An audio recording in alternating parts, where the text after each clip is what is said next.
Hello viewer, আসসালামু আলাইকুম। Welcome to my another blog. আজকের এই ব্লগে আপনাদের দেখাবো বৈশাখের এই রৌদ্রোজ্জ্বল দিনের রক্তিম লালে রঙিন কৃষ্ণচূড়ার সাজ, যা দেখলেই আপনাদের মন ও হৃদয় পুলকিত হবে। কৃষ্ণচূড়া লাল হয়েছে ফুলে ফুলে, তুমি আসবে বলে। কৃষ্ণচূড়া লাল হয়েছে ফুলে ফুলে। সম্মানিত ভিউয়ার্স, অবশ্যই আপনাদের মন ও হৃদয় রঙে রঙে রঙিন হয়েছে এবং আপনাদের মনকে আরও পুলকিত করতে আমাদের এই রেগুলার ব্লগের সাথে থাকুন এবং আমাদের এই পেজটিকে লাইক কমেন্ট করবেন এবং আমাদের সাথে থাকবেন। বিগত 4 বছর আগে লাগানো এই কৃষ্ণচূড়া গাছটি রঙে রঙে রঙিন হয়েছে।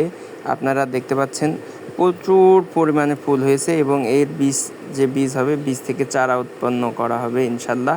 এবং আপনারা আপনাদের বাসাবাড়ি বা পতিত জমিতে এই কৃষ্ণচূড়া গাছ লাগাতে পারেন। ধন্যবাদ সকলকে।